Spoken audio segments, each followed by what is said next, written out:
Have you ever left a conversation feeling off? Like something was subtly asked of you or expected, but you can't quite put your finger on how it happened. It wasn't a direct order, wasn't even an aggressive demand, yet here you are, feeling a quiet pressure, a subtle shift in your own intentions. That right there is the invisible undercurrent of manipulation. We often picture manipulation as grand schemes, a villain pulling strings, or a controlling partner making overt demands. But the truth is far more insidious, far more common, and often far less dramatic on the surface. It hides in the soft inflection of a voice, the implied disappointment in a carefully chosen phrase, the concern that feels just a little too heavy, the guilt subtly woven into a casual suggestion. Most of us, at some point, have found ourselves agreeing to things we didn't want to, feeling obligated when we weren't, or simply drained after an interaction, without ever realizing the quiet influence that was at play. It's a silent invasion, a slow erosion of our autonomy, and by the time we recognize it, we're often already caught in its subtle web. But what if there were a way to see through these veiled tactics?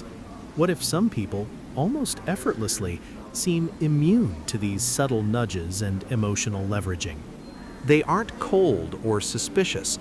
They aren't even overtly guarded. Instead, they possess a profound internal clarity, a kind of psychological compass that keeps them oriented towards their own truth. This clarity, this unwavering inner guide, doesn't just help them identify manipulation, it fundamentally changes how they navigate every interaction, allowing them to remain self-directed, even amidst the most persuasive attempts. It's a superpower, not of defiance, but of quiet self-possession, and understanding it can transform your world. That superpower, not of defiance, but of quiet self-possession, allows individuals like On to navigate the most intricate social dances with an unwavering internal compass. It allows them to remain steadfast in their truth, even when the world around them presses for a different response. Anne found herself in just such a moment one Tuesday afternoon, the kind of moment that rarely announces itself with flashing lights or dramatic music, but rather with a soft, insistent whisper, a gentle tug on the heartstrings. Her friend, Maya, sat across from her at their usual cafe table, eyes wide and glistening, a half-eaten pastry forgotten beside her untouched coffee. "I just don't know what I'm going to do, Anne," Maya began, her voice quivering, barely above a whisper. "This project is due tomorrow, and Liam just dropped out. I've pulled 3 all-nighters already. I'm completely burned out, and if I don't get this done, I'm going to lose the client. It'll be a disaster for my new business. I'll never recover." And listened, her expression calm, a genuine wave of empathy washing over her. She could feel Maya's genuine distress, the raw anxiety that radiated from her. This wasn't feigned emotion. Maya was truly overwhelmed. Anne's heart ached for her friend, sensing the immense pressure Maya was under. But as Maya continued, her plea began to shift subtly. "You're so good at this, Anne. You could whip something up in an hour. I know you're busy with your own deadlines, but I just thought if you really cared about me, about my business, you wouldn't let me fall apart like this. I mean, after all the times I've been there for you, the late-night talks, the weekends I sacrificed when you needed help moving." The cafe's gentle hum, the clinking of cups, all faded into the background as Maya's words hung in the air, weighted with a carefully constructed expectation. Anne felt the familiar, almost imperceptible shift in the conversation. It was a pressure, a subtle framing of emotion as obligation, a gentle but firm hand trying to guide her towards a predetermined outcome. She paused, not externally, but within her own mind, her internal processor gently sorting through the incoming data. Maya's feelings were undeniably real. The fear, the exhaustion, the desperation. Anne could see and feel all of it. But then came the crucial distinction, the point where the hard-to-manipulate mind diverged from the easily swayed. Maya's feelings were real, but was it automatically Anne's duty to fix them, especially in the specific way Maya was implying. Unrecognized the precise moment Maya had subtly, almost artfully, blended her emotional state with an unspoken demand for An to take on her responsibility. The phrase, "if you really cared about me," was a classic pressure cue, a soft verbal lever designed to bypass rational thought and go straight for the emotional core. It wasn't an argument for why Anne should help based on the task itself, but an emotional ultimatum, framing Anne's empathy as a transaction tied to compliance. Anne took a slow breath, her gaze steady, not dismissive, but clear.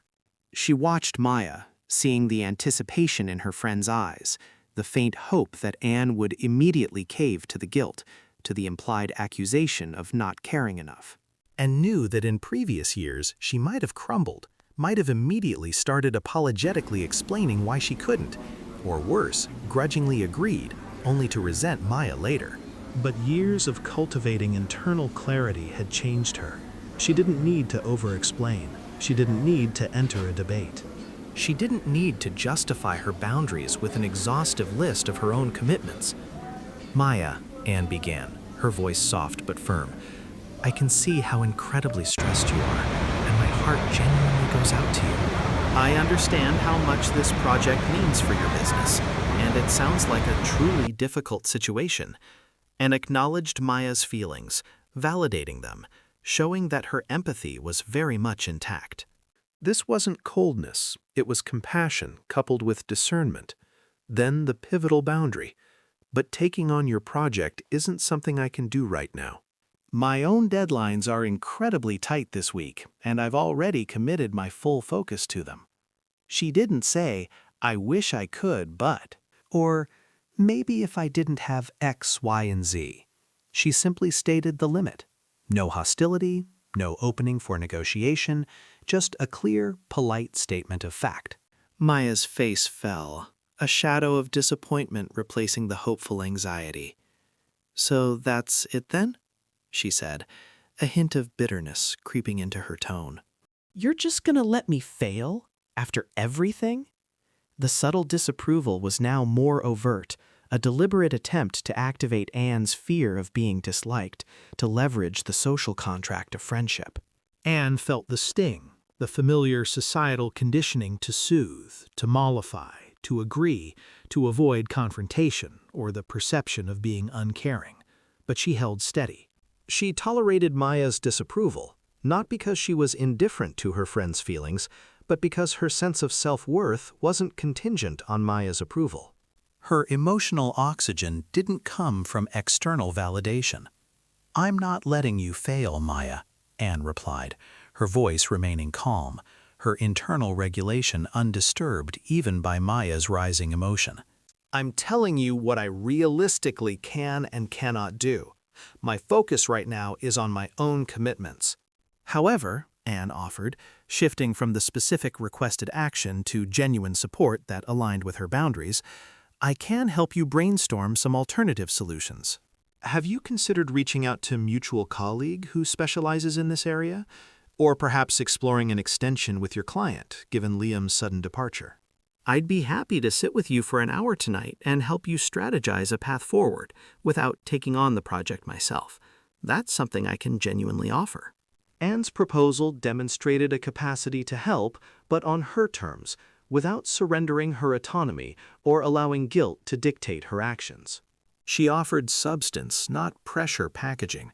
Maya sighed, the initial wave of manipulative frustration beginning to recede, replaced by a grudging acceptance.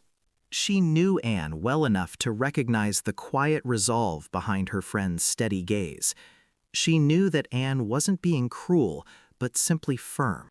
Anne had, through years of consistent action, demonstrated that her no meant no, and her yes meant a genuine commitment she intended to honor. Maya often tested those boundaries, but Anne's consistent behavioral patterns, not just her promises, had established a clear template for their interactions.